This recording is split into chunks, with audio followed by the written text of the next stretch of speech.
you guys know that Rick and Morty is still on TV? And that they just had a new season? And that it was one of the highest rated seasons in the last few years? No? Yeah, neither did anyone else. It's kind of hard to believe that a show like Rick and Morty has faded so hard into obscurity given how popular it once was. Just 10 years back, it was like the biggest thing in animation. People were calling it the smartest show on TV. Every store was packed full of Rick and Morty merchandise. Children across the world were doing the Rick dance.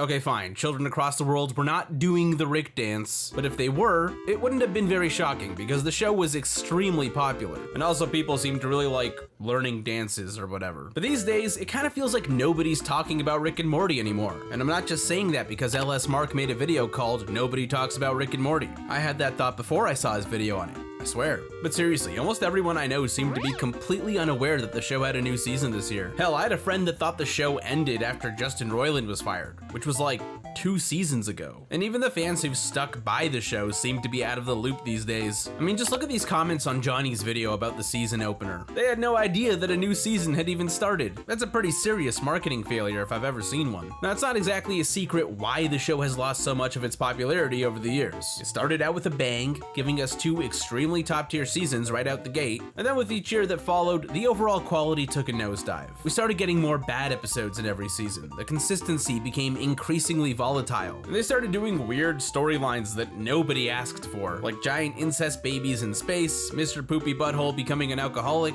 or Rick having mind sex with a dragon. My soul! Oh yeah, I'm a dragon. I'm bonding. Yeah, nobody needed that. Now, I'm not trying to say that the show was all bad after season 2, because that wasn't the case at all. I actually think many of the show's best episodes were released during that decline. But that drop in quality, combined with the non-stop memeing of the show, because it's the funniest shit I've ever seen, really did a number on its reputation. It kind of turned the whole thing into a lolcow of sorts. And now we're at the point where people get millions of views on YouTube talking about how badly Rick and Morty fell off, as if it's become the new Family Guy or something. The lowest of lows in the adult cartoon world. Now, because of that, when the show started to slowly improve again in seasons 6 and 7, people weren't really in a rush to talk about it. It wasn't the popular opinion to have. It's kind of like saying Smiling Friends season 2 was worse than season 1. A totally insane move that nobody would ever do at the height of the show's popularity. Fake cough! Now, the peaks of season 6, and even more so season 7, gave us some of the best stories in the entire series. Whether it was the really great lore episodes that dove into the origins of Rick or the Citadel, or just really creative concepts that explore some kind of moral dilemma or absurd situation, the show seemed to be finding its footing again after several years of being on decline. The only real problem was the consistency. Because for every fantastic, funny, thought-provoking story that we got, we would also get episodes that were the dumbest ever, like that god-awful Alphabet episode from season 7. I am ready to rejoin my brethren on Alpha B Trio. Very well. Your exile ends today. Welcome home. Water, tea. I don't know who I'm more disappointed in, the person who pitched it or the people who said, yeah, that sounds like something we should spend our money and time making. This totally won't ruin the show's reputation even more. Anyways, that lack of consistency really messed with any sort of momentum that the show could have been building in those years, because it always gave people a reason to point at the bad episodes and talk about why Rick and Morty is so much worse than it used to be, which ultimately prevented seasons 6 and 7 from reaching the levels of audience acclaim that they might have otherwise deserved. And even though I knew the truth, which was that the show was finally starting to get good again, I hated that lack of consistency too. And I thought the show was just doomed to have these insanely high peaks and horribly low valleys for the rest of its run. But then, this past May, season 8 released its first episode, and it was solid. Not amazing, but solid. And then they released another episode, and another episode, and every episode that came out was either solid or very good. And I just kept waiting for those 1 or 2 abominations that seemed to be a given with modern Rick and Morty seasons, but they never came. There was no bad episode. For the first time in like 10 years, we got an entire season of Rick and Morty that was consistently good. Now, I don't know what changed in the writer's room to make that happen, but as far as I'm concerned, it was a goddamn miracle. These past few months have been some of the most fun I've had watching Rick and Morty in a very long time. And while it may not have hit peaks that are quite as high as what we got in season 7, I think the season still managed to pull out some all-time greats that will go down as some of the best episodes in the entire series. Especially that unbelievably strong finale. We're gonna have so much fun together, sweetie. Yay! Then we'll save your mother from a secret underground memory prison. Yay?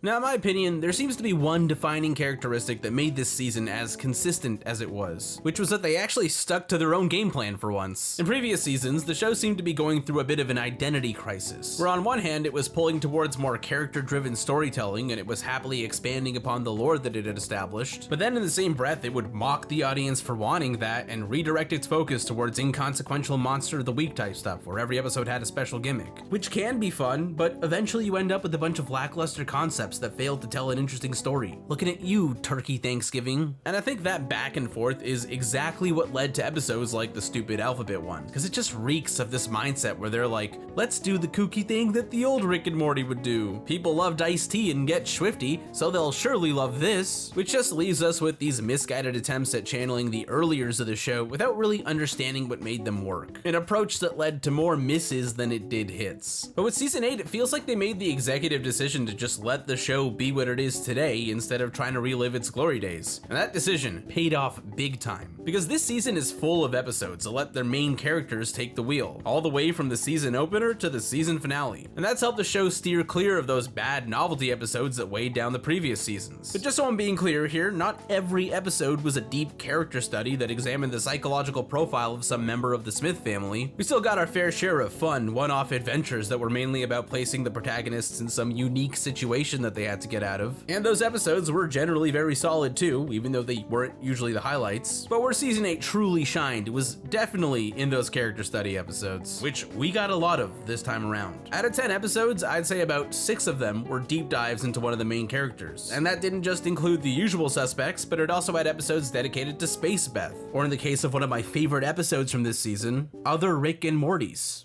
Did we salvage any more of those processors? We did. Come on. Morty's, huh? You're the worst. Now, do these characters actually matter? Probably not. Will that episode be relevant to our Rick and Morty? We'll see, I guess. But it doesn't matter to me because it still told us a fantastic story that was grounded in the aftermath of the Citadel being destroyed. And that worked for me because it extended the world we've been given in a very authentic way. This is what life is like for the Ricks and Mortys that survived the explosion. I'm not gonna get into any spoilers here, but it was an episode concept that reminded me a lot of Tales from the Citadel, because it gets you invested in the lives of these alternative Ricks and Mortys. Only in this case, we're not just getting bite-sized glimpses into their lives, we're focusing on a specific Rick and a specific Morty who are trying to live these new lives on the planet they've ended up on. It tells the story from their perspective and gets us invested in how they're different from our Rick and Morty and why they're different. Plus, one of them is named Arcade Morty because he runs the arcade from the Citadel, and I like arcades because I'm very easily impressed. So, you know, 10 out of 10 episode right there. But yeah, the way their story unfolds gives us a deeper understanding of who they are and where they fit into this universe, which ends up being very gratifying even if it's not our Rick and Morty. It's like we learn about the nature of Ricks and Mortys in general. Hey, you know, my Rick wasn't so bad. He used to take me in summer to the park. No, he didn't. I have the same memory. It's fabricated. Taking me in summer to the park. Now, some of you are probably going to find this a little shocking, but my favorite character-focused episode of this season is a Jerry episode. I know, nobody likes Jerry. That's why I'm playing the audience booing sound effect that I got off YouTube. Yeah, that's right, nobody's actually here to yell at me. I'm in the YouTube dimension. It's a solipsistic nightmare. There is only me.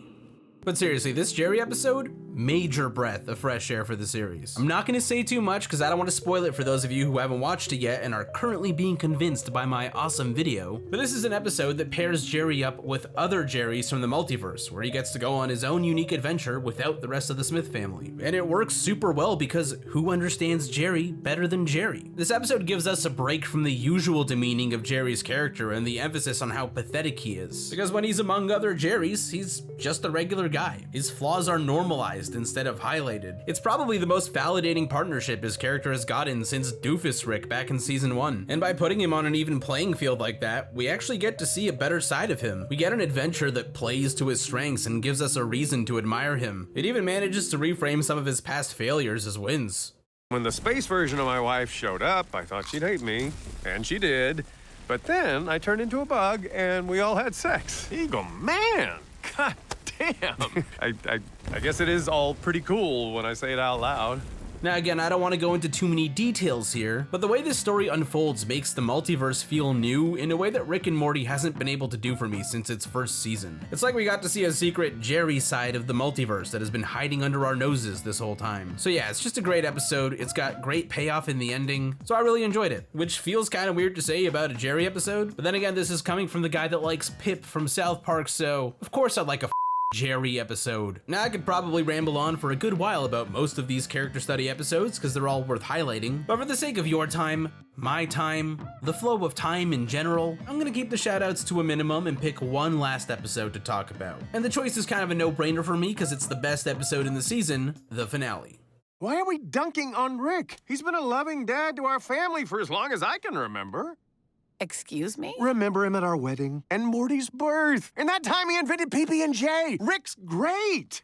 This finale was pretty bonkers, and I mean that in the best way possible. It was just such a well-executed episode with an extremely creative concept. The basic premise is that Memory Rick from the Saving Bird Person episode has managed to go rogue, and he's hijacked Beth's mind to enact a plan of his that directly challenges our Rick's wishes. Now, I'm not gonna say what his plan is or how it goes down, but let's just say that it leads to a ton of extremely cool moments that you should totally see for yourself by watching the episode immediately, but only after my video. I need that watch time. Anyways, one thing I really liked about this episode is that it uses a very cool framing device that makes it extremely unique from a storytelling perspective. And that framing device also lends itself to delivering these powerful emotional beats along the way. So yeah, all in all, it's just a real treat to watch with so many great twists and turns as it goes. And it's easily one of the best Rick and Beth stories in the entire series. Like, they absolutely nailed the execution here. Plus, it was funny. Now, hopefully, those little highlights of the season have been enough to tantalize you, get you excited about watching season 8 of Rick and Morty, because, there's something I want to complain about now, and that is Rick. Now, I don't know if this is just a subjective me thing or if other people have noticed this too, but I feel like Rick has lost some of his edge this season. It's weird because he's definitely still Rick. He says offensive things, embraces chaotic situations, and yells at people a bunch, but he's lost some of that nihilistic edge as his character has grown throughout the series. This is a much more optimistic Rick than we've ever had before. It's a Rick who puts in the work and changes as a person, and that's definitely led to a lot of this really great character stuff, which is often the highlight of these new episodes. But it also comes with a trade-off,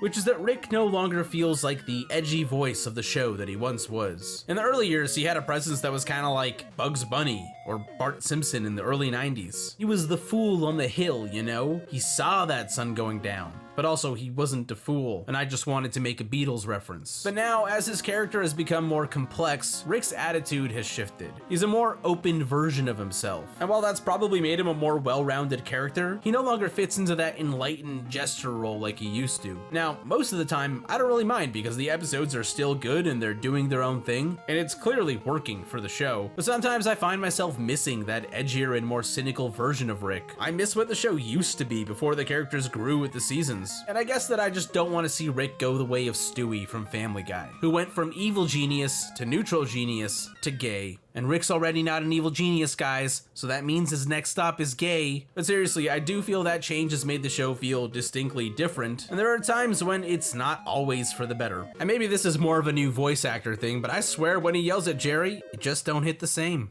Don't waste my freezer space. And don't blindside me with small talk. But hey, that's just me. These are just subjective nitpicks that not everyone is gonna care about. Some people might even prefer these changes to the show, so I probably shouldn't complain too much. But now that season 8 has finished and it's been a return to form for the show, there's only one question left to ask.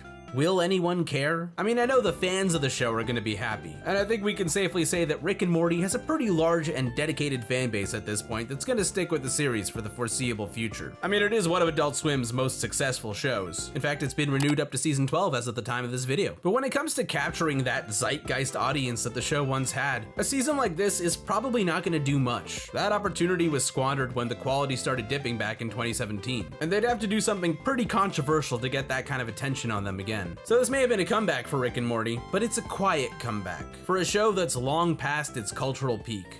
Or, you know, that's what I think. I'd be happy to be proven wrong. Maybe people will talk about this season. And besides, there is that new Rick and Morty spin-off show coming out. You know, the one about the president. Could be pretty cool. Could spark some interest in the show, be like their own American Dad, be a huge success and bring life back into...